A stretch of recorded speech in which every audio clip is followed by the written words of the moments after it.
Hello friends, how are you all?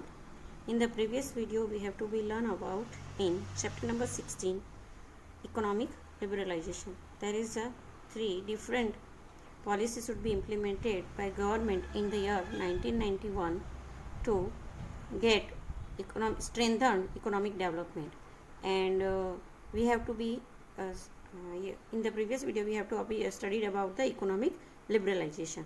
Now the next policy is the privatization. Students, what is the meaning of privatization?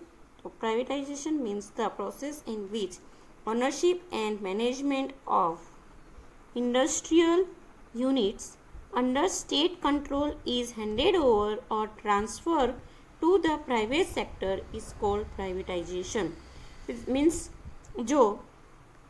जहाँ पे government की ownership या management रहती है, ऐसे जो इंडस्ट्रियल सेक्टर्स है, ये जो इंडस्ट्रियल सेक्टर्स का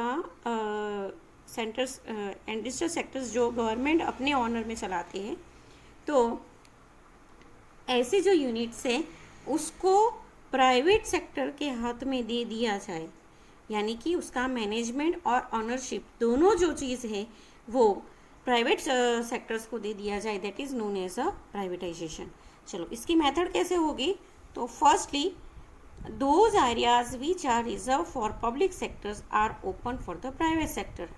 ऐसे एरिया जो है, यानी कि ऐसे सेक्टर्स जो है, जैसे कि हम लोग ने लिबरलाइजेशन में देखे थे कि जो 18 रिजर्व सेक्टर है, इंडस्ट्रियल सेक्टर है कि जो गवर्नमेंट ने अपने हस्तक रखी है, तो ऐसे जो रिजर्व सेक्टर है, जो पब्लिक सेक्टर है, उसको भी प्राइवेट सेक्टर के लिए ओपन कर दिया जाए, यानी कि प्राइवेट सेक्टर्स को भी उसका ऑथराइज जो है, ऑनरशिप जो है वो दे दिया जाए. After that state keeps the ownership of state owned companies under its control and gives the charge of management to the private companies. यहाँ पे क्या है कि जो स्टेट की जो कंपनी होती है, मतलब गवर्नमेंट की जो कंपनीज होती है, उसकी ऑनरशिप गवर्नमेंट खुद ही अपने पास ही रखे, कंट्रोल अपने हाथ में ही रखे, और उसका जो मैनेजमेंट है वो प्राइवेट कंपनीज को दे दी. और दूसरा ये स्टेप हो सकता है कि management in its own hand and gives ownership to the private company. या फिर ऐसे कर सकते हैं कि जो मैनेजमेंट यानी जो संचालन करना है वो गवर्नमेंट के द्वारा किया जाए, लेकिन उसकी जो ऑनरशिप है यानी कि जो मालिकी है वो प्राइवेट कंपनी को दे दी जाए. तो इस दो तरीके से जो है वो पब्लिक सेक्टर्स को प्राइवेट सेक्टर्स में चेंज किया, तब्दील किया जा सकता है प्राइवेटाइजेशन करने की वजह से. जो है जैसे बहुत सारे एडवांटेजेस हैं, और ऐसा होता है कि कभी कभी गवर्नमेंट सेक्टर्स जो होते हैं, जो पब्लिक सेक्टर्स होते हैं, तो उनका इतना डेवलपमेंट नहीं होता है, बिकॉज ऑफ बहुत सारी चीज़ें जो है गवर्नमेंट को अपने खुद से मतलब अकेले करना होता है. तो they can't have to be reach the main aim, यानी कि जो मेन पर्पस होता है वो कभी कभी स्टॉप हो जाता है, यानी कि फुलफिल नहीं होता है. तो that is why this way to make the privatization. Due to privatization, to apply to privatization in this public sector के अंदर प्राइवेटाइजेशन अप्लाई करने की वजह से जो है एडवांटेजेस और डिसएडवांटेजेस भी होते हैं. तो let us we discuss about the advantages of privatization. Due to apply a privatization in industrial unit there is advantages of and disadvantages. किसी भी चीज़ के जो है दो पहलू होते हैं, इसके एडवांटेजेस भी होते हैं और डिसएडवांटेजेस भी होते हैं. तो let us we discuss about the advantages of privatization. There is increase in number of production unit in industrial sector. सबसे मेन थिंग कि जो इंडस्ट्रियल सेक्टर्स में यानी कि पब्लिक सेक्टर्स में क्या होता है, पब्लिक सेक्टर अगर है तो गवर्नमेंट हस्तक है, तो बहुत सारा कभी कभी ऐसा होता है कि जो प्रोडक्शन करना है जितनी मात्रा में उतनी मात्रा में प्रोडक्शन होता नहीं है. तो प्राइवेट सेक्टर में यानी कि प्राइवेटाइजेशन लाने की वजह से main thing is there production unit should be increase. तो प्रोडक्शन यूनिट बढ़ता है. Second thing, production has been increase. जैसे प्रोडक्शन बढ़ता है in capital intensive and consumer commodities due to privatisation.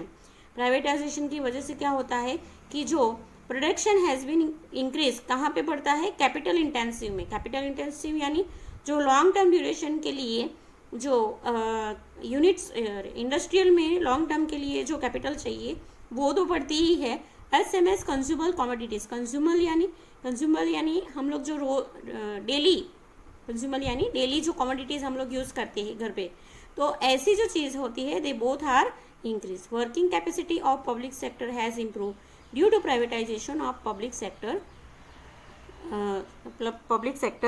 Enterprises.